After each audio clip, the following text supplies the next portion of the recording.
എല്ലാവർക്കും നമസ്കാരം.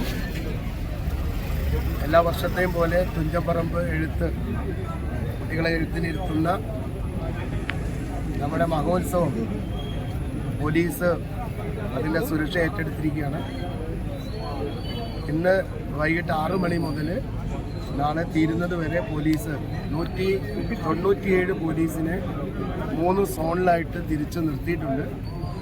കൂടാതെ ഈ പൂങ്ങോട്ടുകുളം തൊട്ട് ബീച്ചിലേക്ക് പോകുന്ന ഈ റോഡ് മൊത്തം സ്റ്റെറൈലാക്കിയിരിക്കുകയാണ്. അവിടേക്ക് വാഹനം വരാൻ പറ്റില്ല. കൂടാതെ അതിൻ്റെ നോർത്ത് സൈഡും സൗത്ത് സൈഡും 2 CAമാരെ കൺട്രോളിലും ഇൻസൈഡ് മറ്റൊരു ഇവിടുത്തെ സിയുടെ കൺട്രോളും പെരുമ്പടപ്പ് സിയുടെ കൺട്രോളുമാണ്.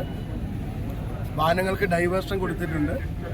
ഏറ്റവും സുഗമമായ രീതിയിൽ ഈ പ്രാവശ്യത്തെ ഫംഗ്ഷൻ നടത്തുന്നതിന് എല്ലാവിധമായ ക്രമീകരണങ്ങളും നമ്മൾ ചെയ്തിട്ടുണ്ട്. കൂടുതലായിട്ടൊന്നും പറയാനില്ല. ടോട്ടൽ 197 പോലീസുണ്ട്. കൂടാതെ MSPയുടെ ഒരു 15 പേര് വന്നിട്ടുണ്ട്. പിന്നെ നമ്മളെ സഹായിക്കുന്ന മറ്റ് ഔട്ട്സൈഡ് ഏജൻസീസ് ഉണ്ട്, ട്രാഫിക് വാർഡൻസ് തുടങ്ങി മറ്റുള്ളവരെല്ലാം ഇവിടെയുണ്ട്. എല്ലാവരും കൂടാതെ ഞങ്ങളുടെ CD പാർട്ടി ഇവിടെയുണ്ട്. മഫ്റ്റിയിലുള്ള പോലീസ് ഒരു 16 പേരുണ്ട്. സ്നാച്ചിങ് മറ്റു കാര്യങ്ങൾ ഒഴിവാക്കാൻ വേണ്ടി. അപ്പോൾ എല്ലാവരും ഇക്കാര്യത്തോട് സഹകരിക്കുക.